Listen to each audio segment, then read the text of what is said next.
반갑습니다. 제가 13년 전에 제가 와서 설교한 적이 있는데요. 아마 그때 계셨던 분 한번 손 들어보세요. 13년 전에 아무도 안 계신가요? 거의 한 분? 예, 한 분 정도. 예, 그래서 새로운 분들 앞에서 설교하는 것 같다는 생각이 이렇게 드네요. 너무 감사한 것은 제가 또 이렇게 하나님의 말씀을 전할 수 있도록 인도하신 하나님의 그 은혜와 또 강영호 목사님, 제가 너무 사랑하고 존경하는 목사님이신데 이렇게 또 불러주셔서 감사하고요. 또 당회원들, 우리 장로들 이렇게 너그럽게 또 불러주셔서 감사합니다. 강 목사님은 저랑은 오랜 동안 아는 관계입니다. 브라질에 같이 이민 생활했고요. 어렸을 때 제가 목사님보다는 3살 아래예요. 그래서 이렇게 훨씬 더 젊어 보이죠? 예.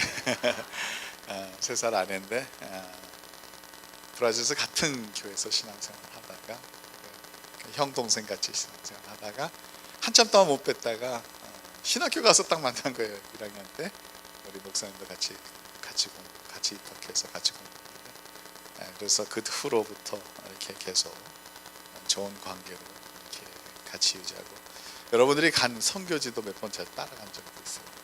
얼마나 좋은지. 아무튼 훌륭한 목사님 또 이런 여러분들 보니까 너무나도 감사하고요. 이렇게 감사한 교회에서 신앙생활 열심히 해서 승리하시기 바랍니다.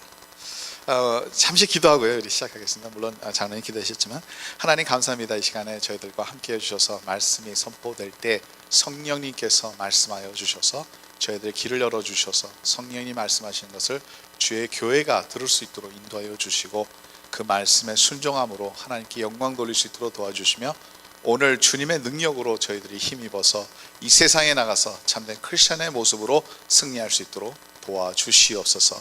주의 종을 십자가 뒤에 숨겨주시고 주의 능력으로 나타나여 주시옵소서. 예수 그리스도의 이름으로 기도 드립니다. 아멘.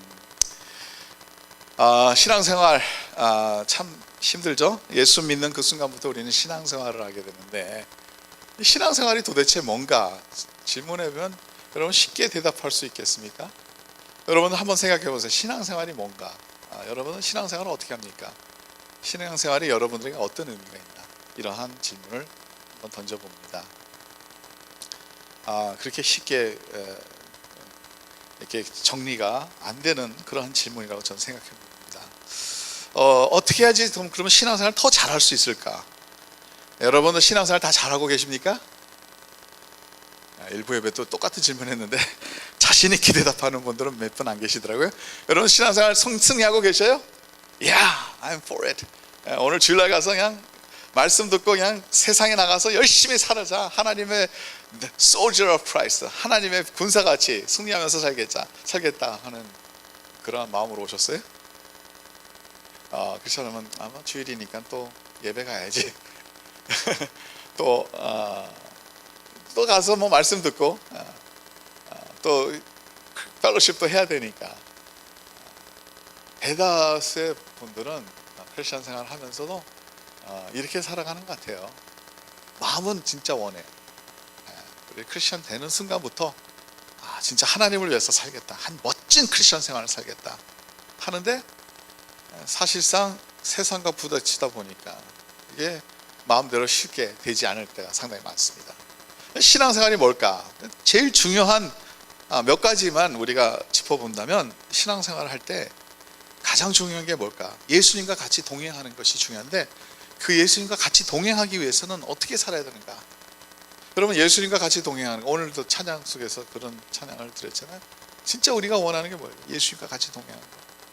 예수님과 동행하는 게 도대체 무슨 뜻입니까? 그리고 하나님의 말씀을 들어서 예수님의 말씀을 들으면 예수님과 같이 동행하려면 예수님이 가는 곳에 같이 가야 되잖아요. 예수님이 원하는 것을 같이 원해야 되고 예수님이 생각하는 것을 같이 생각해야 되고 예수님이 싫다는 것을 같이 싫어야 되고 예수님이 좋다는 것을 같이 좋아하고 예수님이 사랑하는 것을 사랑하고 예수님이 미워하는 것을 미워하고 그런 거 아니겠어요? 그러면 그것을 어떻게 해요? 여러분 그게 쉽습니까? 주님과 같이 동행하지 않고서는 그게 가능하지 않다. 주님의 말씀을 또한 말씀을 듣고, 여러분 말씀 듣습니까? 말씀 늘 듣죠. 근데 말씀을 듣고 그걸로 끝나면 안 돼요. 말씀을 또한 받아야 돼요. 언제 기회가 되면 한번 이 말씀도 참 좀 깊이 들어갔으면 좋겠어요. 말씀은 듣기만 하면 안 됩니다. 듣는 사람은 많아요. 다들 들어요. 근데 말씀을 받아야 됩니다. 내가 말씀을 먼저 받고, 씨 뿌리는 자 비유를 쭉 분석해 보면 말씀을 듣는 사람과 말씀을 받는 사람 차이가 있더라고요. 더 나가서 그 말씀을 듣고 말씀을 받고 그 다음에 또 뭐 해야 돼요? 말씀을 믿어야 돼요. 어느 때는 그때까지는 좋아요. 말씀 듣고 말씀 받고 말씀 믿어요. 근데 그거로 끝나면 또 안 되겠죠? 한 단계 더 나가서 순종해야 됩니다. 순종. 말씀을 순종하지 않으면 아무 소용없는 거예요. 우리 집사람이 우리 딸에게, 우리 딸의 이름이 슬기입니다. 그래서 슬기야 이거 좀 해 했는데 들어요. 알았어 엄마. 들었는데 행동을 안 해요. 그러면 그때부터 엄마가 조금씩 화가 나기 시작하는 거예요. 슬기야 그것 좀 해. 알았어. 근데 안 해요. 그러면 그때부터 이제 좀 화가 좀 더 나는 거예요. 그때 가서 이제 조금 볼륨이 좀 더 높아지는 거예요. 슬기야 좀 할래? 그러면 벌써 이제 여러분들 다 경험하셨잖아요. 알잖아요. 이제 거기서부터는 이제 조금 이제 야단 맞는 그쪽 분위기로 가는 거예요. 할 때까지 순종하는 게 그만큼 중요하다는 거예요. 여러분 말씀을 우리가 듣고 수없이 수천 번, 우리가 수만 번 들었는데 그 말씀을 듣고 받고 그 말씀대로 살려고 순종하지 않으면 소용이 없다는 거예요. 더 한 단계 더 나가서 말씀을 우리의 삶에 적응해야 돼요. 그런데 이 말씀을 적응하는 것까지는 상당히 힘들다는 거예요. 근데 우리가 말씀을 적응할 때 능력이 있는 크리스천으로 된다는 거예요. 우리가 신앙생활에서 실패하는 거는 말씀을 잘 안 들어요. 우선 듣는데 건성으로 듣는 거예요. 그러니까 기쁨이 없는 거예요. 여러분 주일날 와서 하나님의 말씀을 듣는데 듣긴 듣는데 그 말씀을 받지 않으면 기쁨이 없습니다. 그 말씀을 받지 않으면 기쁨이 없어요. 말씀을 받으면 기쁨으로 우리의 마음이 변화돼요. 씨 뿌리는 자 비유에 잘 보세요. 기쁨까지 나오는 거예요. 근데 거기서 끝나면 안 돼요. 말씀을 받고 또 그 말씀을 받은 후에 믿어야 되고요. 이 말씀이 그대로 이루어질 것을 믿는다 하면 그 믿는다 한 단계 더 나가서 그 말씀을 순종하게 되는 거죠. 근데 우리가 그렇게 살지 못하면 실패한다는 거예요. 말씀을 잘 안 받았을 때, 말씀을 잘 안 믿었을 때, 말씀을 잘 순종하지 않았을 때, 또 말씀이 우리의 삶에 적용이 안 됐을 때, 그럴 때 우리는 신앙생활에 실패한다는 거예요. 그러니까 신앙생활에 우리는 성공하는 여러분들 되시기 간절히 바랍니다. 여러분 진짜 말씀대로 살고 예수 그리스도와 같이 동행하는 그러한 역사가 오늘날 이루어지기를 간절히 바랍니다. 아무리 봐도요 지금 이 세상은 악한 세대예요. 그렇죠? 여기 보니까요 비교적으로 제가 말했어요. 비교적으로 젊으신 것 같아요 다들. 비교적으로 젊으신 분들이 오셨는데 젊다 또 나이가 들었다 이것을 어떻게 우리가 구별할 수 있느냐 참 희한하잖아요.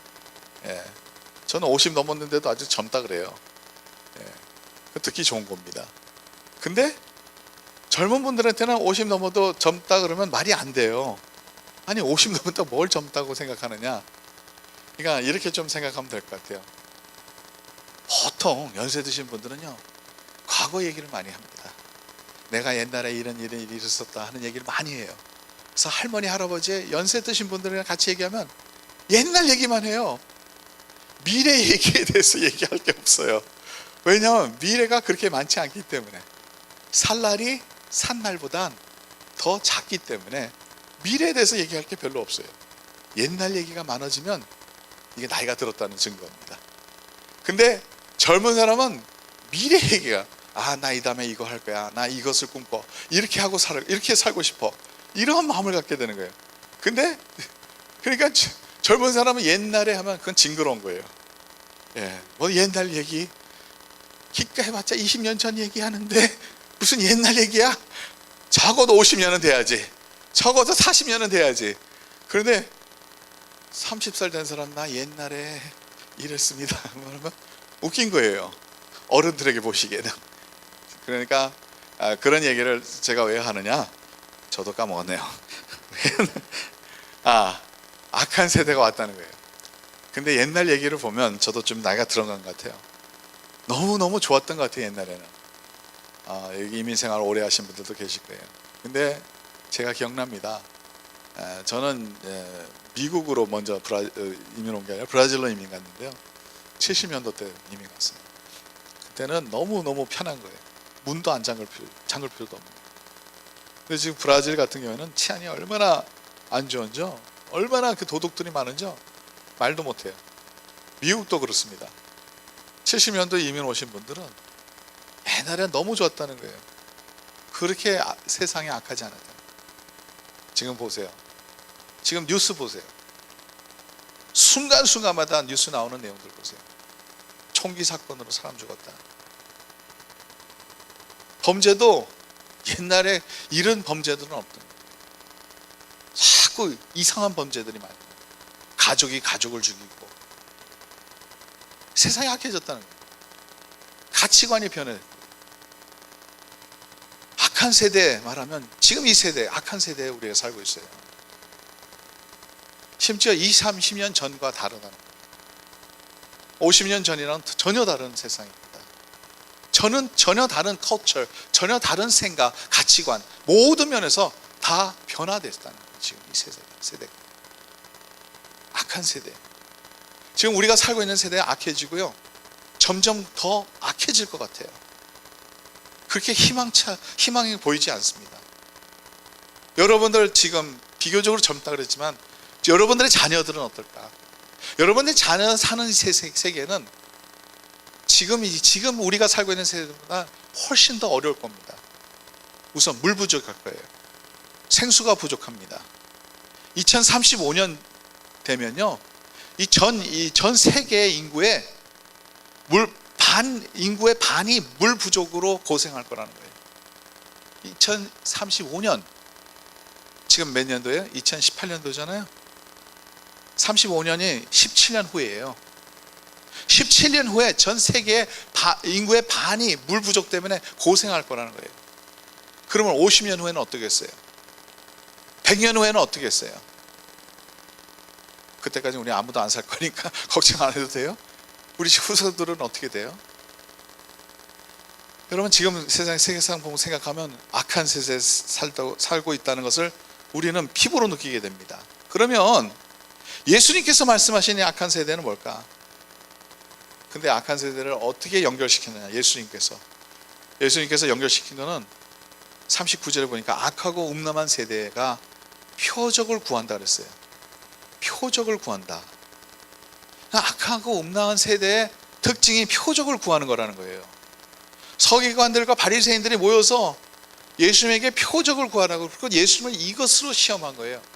당신이 진짜 예수라면, 당신이 진짜 메시아라면, 당신이 진짜 그리스도라면, 당신이 진짜 하나님의 종이라면, 하나님 보내신 자라면 보여달라는 거예요. 보여달라는 표적. 보여주세요. 진짜 보여주세요. 진짜 당신이 그러한 자인지 한번 보여달라는 거예요. 예수님 시험 한번 보세요. 예수님의 시험이 거의 다 당신이 진짜인지 아닌지 보여달라는 거예요. 십자가의 상에서 돌아가실 때 예수님을 도전했던 게 뭐냐면, 당신이 만일 하나님의 아들이라면 십자가에서 내려오라. 십자가에서 내려오라. 왜 죄인으로 죽느냐? 십자가에서 내려오면 되지 않느냐? 프루브해야 되는 거예요. 여러분, 누가 여러분들에게 당신이 뭐 이렇다면 프루브 해달라고 하면 그거 무시하시기 바랍니다. 그게 중요한 게 아니에요. 내가 하나님과 안에 내가 누구라는 거 알면 되죠. 뭐 그걸 보여줘야 됩니까? 자꾸 이 세상 사람들은, 이 세상은 자꾸 우리가 뭔가 보여줘야 되는 세상이 돼요. 돈이 있다는 거 보여줘야 되고, 내가 능력이 있다는 거 보여줘야 되고, 그게 보여줘야 되는 세상에 오는데, 이게 자꾸 우리를 일종의 유혹이라는 거예요. 우리를 미혹하는 겁니다. 예수님 보세요. 예수님께서 그 광야에서 시험 받을 때도 사탄이 시험했던 내용이 당신이 하나님의 아들이라면, 똑같은 시험이에요. 그러니까 예수님한테 표적을 보여달라는 거예요. 이게 악한 세대가 구하는 거예요. 표적을 보길 원합니다. 근데 우리가 생각해보면 우리 신앙생활은 어떻습니까? 여러분, 저도 그렇습니다. 가끔가다 뭔가 사인을 좀 봤으면 좋겠어요. 하나님의 뜻입니까? 아닙니까? 사인 좀 보여달라고. 여러분들 안 그래요? 미혼자들 여기 계신 분들 손 들어보세요. 아직 결혼 안 하신 분들 몇 분 안 계시네요. 이 남자가 진짜 내 남자인지 이 여자가 진짜 내가 결혼해야 될 사람이지 하나님 보여주세요. 저도 그렇게 기도했어요. 그냥 믿음으로 결혼하면 됩니다. 근데 자꾸 그거 보여달라는 거예요. 보여준다고 해서 보여주는 거 다 보여줄 수가 없어요. 결혼하신 분은 알잖아요. 그때 뭐 본다고 뭐 달라집니까? 하나님 믿고 가는 거예요. 근데 아무튼 지금 결혼에 대한 설교가 아니니까 다시 돌아가겠습니다. 뭐 보여달라는 거예요. 표적을 보여달라. 신앙생활도 마찬가지예요. 최근에 신앙생활에 색깔이 있죠. 어떤 사람들은 이런 뭔가 봐야지만 믿음이 생겨요. 그러니까 막 누가 기도를 하잖아. 그러면 그 자리에서 불뚝불뚝 막 일어나고 막 병도 낫고 그래야지 시원하게 진짜 예수 믿는다는 그런 느낌을 가요. 근데 여러분, 기도하면 다 낫습니다. 꼭 그 자리에 막 일어날 필요가 없어요. 어느 때는 우리가 기도할 때 기도를 믿지 못해서 문제죠. 기도하고 하나님 믿음 안에서 기도하면 하나님께서 기도를 해주셔요. 근데 이런 표적, 뭔가 봐야지만 믿는다. 꼭 봐야지만 믿는 게 아니라 예수님을 만나면 모든 게 다 해결돼요. 예수님을 만나면 모든 게 다 해결된다니까요. 뭐를 볼 필요가 없어요. 왜냐하면 아까 제가 말씀드린 표적은 사인인데 사인만 보면 소용이 없다는 거예요. 보세요. 이제 고린도전서 1장 22절 24절 말씀 글로 한번 우리가 들어가겠습니다. 여러분들 조금 오늘은 제가 좀 설교를 제가 보통 25분 넘지 않는데요. 오늘 설교는 한 35분 정도 되지 않을까 생각되는데 괜찮겠죠? 강사니까 좀 봐주세요. 고린도전서 저도 이렇게 새 분야로 이렇게 잘 안 하는데 여러분들 좀 이상한 목사가 와서 뭐 신약 성경도 2군데나 찾고 구약 성경도 찾고 했는데 한번 다 연결이 돼요. 보세요. 고린도전서 1장 22절. 유대인은 표적을 구하고 헬라인은 지혜를 찾으나. 제 성경이 좀 달라요. 개역 개정판입니다. 우리는 십자가에 못 박힌 그리스도를 전하니 유대인에게는 거리끼는 것이요 이방인에게는 미련한 것이로되 오직 부르심을 받은 자들에게는, 우리 예수 믿는 사람들이요, 부르심을 받는 자에게는 유대인이나 헬라인이나 그리스도는 하나님의 능력이요 하나님의 지혜니라. 오직 그리스도는.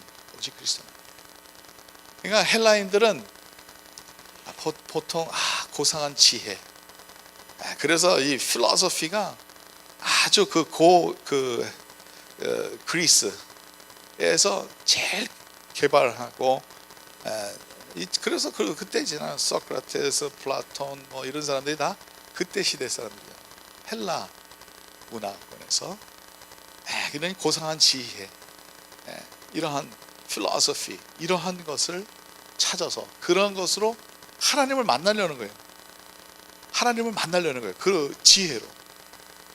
그리고 유대인들은 표적을 구하나 뭔가 눈으로 봐야지 하나님이 역사하시는구나, 그렇다는 거예요.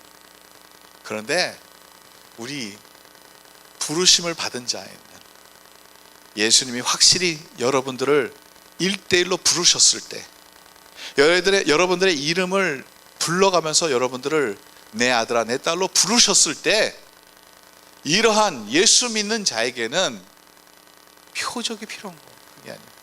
예수님을 알기 때문에 오직 그리스도, 또 그리스도의 십자가, 복음은 하나님의 능력이 있고 복음은 하나님의 지혜라는 거예요.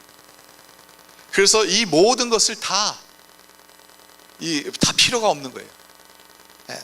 고상적인 그런 철학이 물론 그것도 중요하지만요, 그것이 전부가 아니고, 눈으로 보는 것이 전부가 아니고, 예수님을 직접 만나는 게 진짜라는 거예요. 예수님을 직접 만나는 게 중요하다는 거예요. 여러분, 여기 지금 이 시간에 여러분들 여기 이 자리에 오신 것은 이 세상의 지혜를 또한 뭔가 보기 위해서 이 세상에 온 게 아니라 예수님을 만나려고 오신 거 아니겠습니까? 예수님을 예배하기 위해서 오신 거 아니겠어요? 그 예수님을 만나고 돌아가야 된다는 거예요. 근데 교회에 나오는 날이 돼서 주일날 아침에 그냥 가야 되니까 가고, 그러면 여러분 이 예배는 무의미한 예배가 됩니다. 여러분, 예수님을 꼭 만나고 돌아가셔야 돼요. 그 예수님을 만날 뿐만 아니라 그분에게 예배해야 된다는 거예요. 그분에게 우리가 찬양을 드리는 거예요. 우리가 찬양을 들어서, 그래서 우리의 마음을 다하고 뜻을 다하고 우리의 생각을 다하고 우리의 영혼을 다해서 하나님을 생각하고 사랑하고 그 하나님을 바라보면서 이 아름다운 찬양의 제사를 주님 앞에 올려드리는 거예요. 그때 하나님께서 그것을 기뻐 받으시고 여러분들 삶 가운데서 하나님의 능력으로 채워주시고 말씀으로 인해서 하나님의 뜻을 밝혀주시고 그 말씀으로 우리가 하루하루 살아가면서 예수님과 같이 동행하면서 예수님과 같이 걸으면서 살아갈 때 능력 있는 크리스천으로서 우리가 변하고 예수님의 사람으로서 우리가 변화된다는 거예요. 그래서 예수님을 꼭 만나야 되는 거예요. 여러분, 이 시간에 예수님 만나지 않고 돌아간다면 의미 없는 시간이 된다는 거예요. 일주일 동안에 얼마나 더 세상에 재미난 일들이 많아요. 보세요. 드라마도 더 재밌고 운동도 더 재밌고 다 더 재밌어요, 예배 드리는 것보다. 그런데 예수님을 만나면 재미가 문제가 아닙니다. 예수님을 만나면 그분을 통해서 생명을 얻기 때문에 예수님을 만나는 그 순간보다 더 귀한 것은 이 세상에 없다는 거예요. 그렇기 때문에 이 예배를 통해서 하나님을 꼭 만나고 하나님 앞에 예배드리는 그 영으로 하나님께서 지금 참된 예배자를 찾고 계시는데 여러분들이 그 예배자가 되시길 간절히 바랍니다. 그때 그 예수님을 만나고 예수님을 통해서 힘을 얻고, 여러분, 우리는 이제 힘 없이는 살 수 없어요.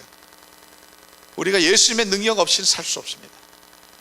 여러분, 이 세상에 나가서 이 세상의 물결과 이 세상의 죄와 우리가 승리할 수가 없어요. 너무 세요. 너무나도 세다는 거예요. 예수님을 꼭 만나야지만 우리는 이길 수 있어요. 은혜 받아야지만 살 수 있다는 거예요. 크리스천들은 은혜 받고 사는 거예요. 은혜 없이는 살 수 없는 것이 크리스천들입니다. 저와 여러분들이 오늘 은혜 받아야 돼요. 예수님을 만나야 돼요. 예수님부터 오는 그 능력을 체험하고 살아가야 된다는 거예요. 그럴 때 말씀이 나를 움직여서 새로 변하게 하시고 말씀대로 움직여서 우리가 주님을 만난다는 거예요. 그 다음 내용을 보겠습니다. 그러면 이 표적을 구하는 것을 한번 이제 마태복음을 통해서 우리가 좀 구체적으로 보겠어요. 이 세대가 악하니, 39절입니다. 예수께서 대답하여 이르시되 악하고 음란한 세대가 표적을 구하나 선지자 요나의 표적밖에는 보일 표적이 없느니라. 선지자 요나의 표적밖에 보일 게 없다. 표적을 보여달라니까 선지자 요나의 표적밖에 보일 게 없다. 근데 선지자 요나의 표적이 도대체 무슨 얘기인가? 41절에 해석이 나옵니다. 심판때 느네웨 사람들이 일어나 40절. 요나가 밤낮 사흘 동안 큰 물고기 뱃속에 있었던 것 같이 인자도 밤낮 사흘 동안 땅속에 있으리라. 요나가 하나님께서 느네웨로 가는데 불순종해서 다시스로 갔어요. 오히려 스페인 쪽으로 간 거예요. 다른 쪽으로 간 거예요. 그때 폭풍을 일으키고 큰 물고기를 보내셔서 결론적으로는 제가 아주 그냥 간단하게 요약할게요. 요나가 물고기 뱃속에서 3일 동안 있게 하시고 그 다음에 또 육지에서 토하게 해서 요나가 다시 하나님께서 요나에게 사명을 주셔서 느네웨로 가라는 거예요. 그래서 느네웨로 갔습니다. 느네웨로 가서 그 느네웨 성은 얼마나 크냐면 3일 동안 복음을 전해야 돼요. 근데 요나가 그거 하고 싶지 않았어요. 너무 하기 싫었어요. 느네웨 가기 싫었어요. 아수르 사람들은, 느네웨 사람이, 느네웨가 아수르의 수도입니다. 느네웨 사람, 아수르 사람들은 그 유대인들에게 적 같은 사람들이에요. 싫어하는 사람들이에요. 유대인들을 괴롭혔던 사람들이에요. 그러니까 가기 싫었던 거예요. 근데 그래서 하루만 선포한 거야. 하나님이 선포하라는 것을 선포한 거예요. 이제 하나님의 멸망이 올 거니까, 이 땅에 멸망이 올 거니까 회개하라는 거예요. 그런데 하루만 했는데 완전 니네가 뒤집어 엎은 거예요. 회개한 거예요. 예수님께서 요나의 표적이 도대체 뭐냐 하면 예수님 자신을 가리키는 거예요. 3일 동안 물고기 뱃속에 있었던 것 같이 요나가 예수님도 십자가를 지고 돌아가셨습니다. 그래서 3일 동안 돌아가신 후에 부활하시고, 그래서 느네웨의 그 복음을 듣고 믿고 회개했던 사람들은 구원받은 거예요. 예수님의 복음에도 똑같습니다. 예수님께서 우리를 위해서 십자가에 못 박혀 돌아가신 것을 우리가 믿고 예수님께서 또한 부활하셨다는 것을 우리가 믿었을 때에 우리에게도 구원의 역사가 이루어지는 거예요. 요나의 표적은 예수 그리스도를 가리키는 거예요. 예수 그리스도를 가리키는 거예요. 보세요. 41절에 나오는 내용을 보세요. 심판 때 느네웨 사람들이 일어나 이 세대 사람을 정죄하리니 이는 그들이 요나의 전도를 듣고 회개하였음이거니와, 요나의 전도를 듣고 회개했다는 거예요.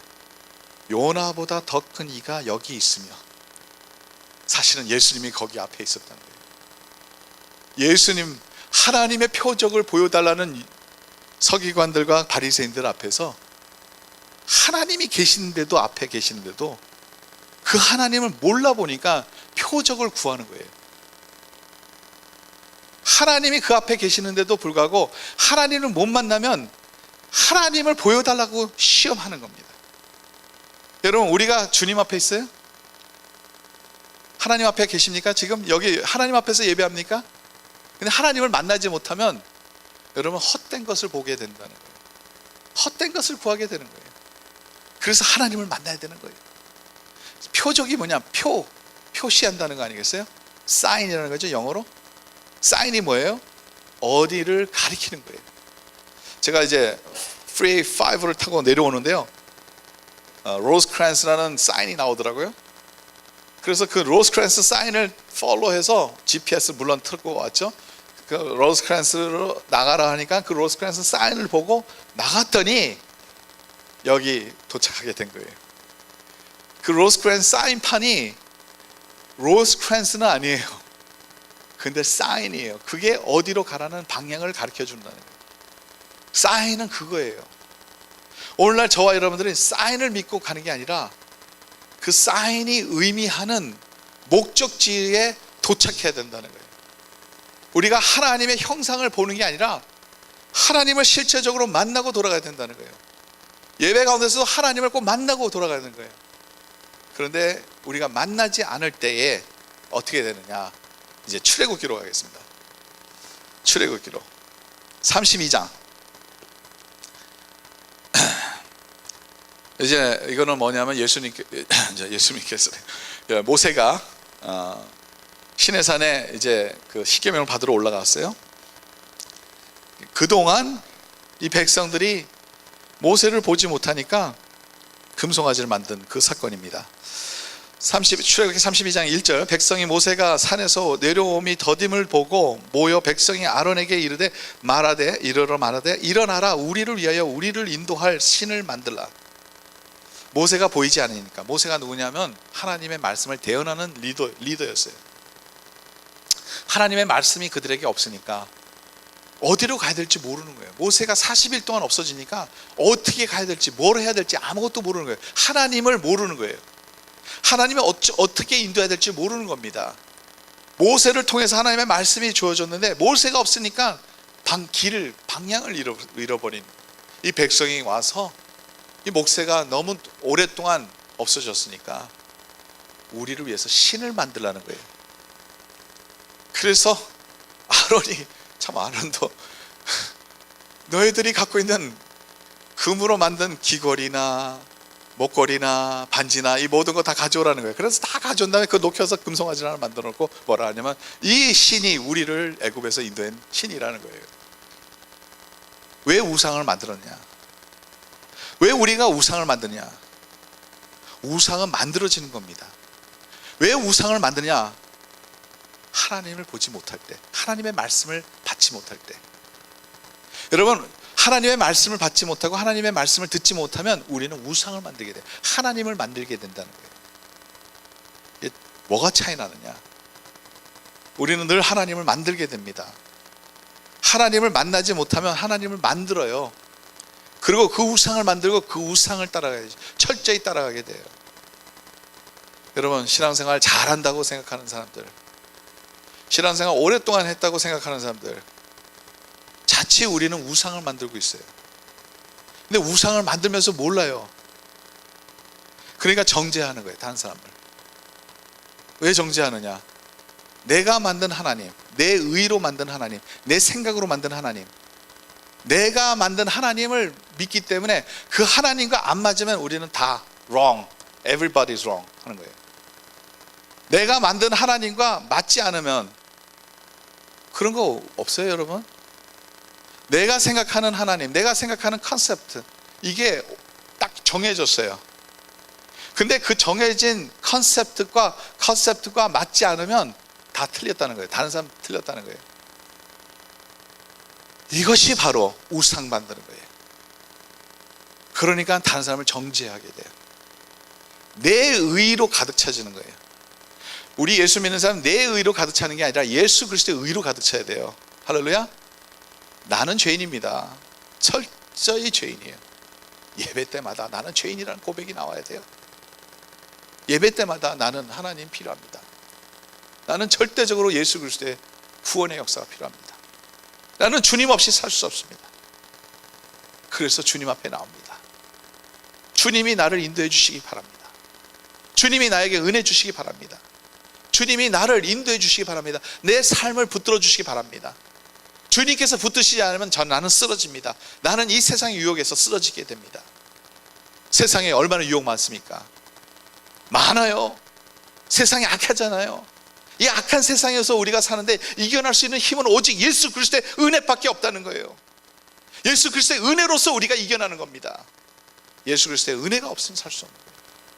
근데 자꾸 우상을 만드니까 이게 하나님이다 하고 내가 만든 하나님과 맞지 않으면 다른 사람들을 No, 당신은 wrong, 나는 I'm right 이렇게 되는 거예요.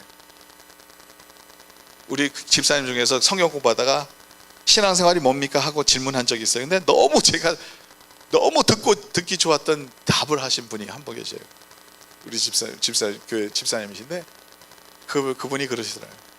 신앙생활은요, 하나님의 말씀을 듣고 내가 하나님의 말씀에 따라서 변화되는 겁니다. 맞아요. That's it. 그게 맞습니다. 내가 하나님의 말씀이 선포될 때 내 생각이 변화되고 내가 갖고 있던 아이디올로지, 사상, 가치관, 이 모든 게 변화되고 예수님께서 원하셨던 그 뜻에 맞춰가는 것이 예수 믿는 거예요. 하나님을 만나는 사람들이 하나님을 진정으로 만날 때 변화되는 거예요. 그래서 내가 내 의를 주장하는 게 아니라 그리스도의 의를 주장하게 되는 거고요. 그리스도의 의를 앞에 세워가는 겁니다. 그리고 나는 따라가는 거예요. 나는 따라가는 거예요. 예수님을 따라가는 거예요. 근데 이것은 주님을 만나지 않고서는 가능하지 않다는 거예요. 주님의 말씀을 받지 않고서는 가능하지 않은 거예요. 주님의 말씀을 순종하지 않고서는 가능하지 않은 거예요. 신앙생활은 바로 그겁니다. 주님에 맞춰가는 거예요. 주님을 따라가는 거예요. 주님이 가시는 곳에 나도 같이 가고, 아까 찬양도 주님께서 머무는 곳에 같이 머물고, 주님께서 원하시는 곳에 우리가 같이 하는 거고, 그게 신앙생활이라는 거예요. 금송아지 만드는 게 아니라 주님을 만나는 게, 주님을 만나는 거예요. 요나의 표적을 만나는 거예요. 예수님을 만나는 거예요. 예수님을 만남으로써 우리의 삶이 변화되는 거예요. 오늘날 저와 여러분들이 기도해야 될 것은 우리 신앙생활 제대로 합시다. 그게 뭐냐면 주님에 맞춰서, 주님의 말씀에 맞춰서 살아가자는 거예요. 사인을 따라가는 게 아니라 real thing, real Jesus. 그 진정한 예수님을 보는데도 바리새인들과 서기관들은 그를 몰라봤던 거.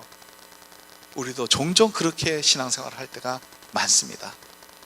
주님을 우리가 만날 때, 주님을 만날 때 우리의 삶이 변화된다는 거예요. 우리의 삶이 주님 앞에 맞춰져 간다는 거예요. 우리가 이제 기도하겠습니다. 기도할 때 여러분, 우리가 통성으로 좀 기도하겠어요?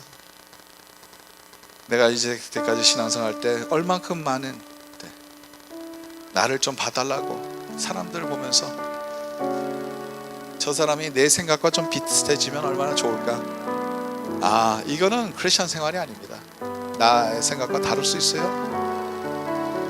우리 모두가 다 그리스도의 생각을 닮아가는 게 중요합니다.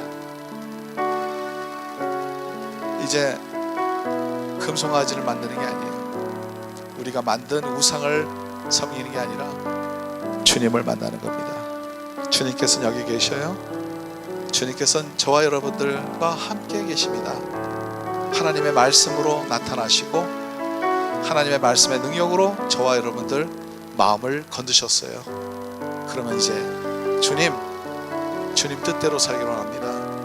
나를 만져주소서, 나를 치유해주소서. 여러분들 어떤 상황이 있더라도 주님께서 여러분을 만나주시면 여러분, 우리는 생명을 얻게 됩니다. 주님의 사랑을 체험하게 됩니다. 주님 앞에 감사, 찬양, 영광 돌리게 됩니다. 참된 예배자의 모습으로 우리가 변해진다는 거예요. 여러분, 이 시간에 주님 내 마음의 주인이 되셔서 이제 주님이 나를 만져주시고 주님께서 나를 인도해 주시고 주님께서 원하신 그 뜻을 이루어가며 살 수 있도록 해달라고 우리는 이 시간에 우리 한번 통성으로 주님 앞에 기도하겠습니다.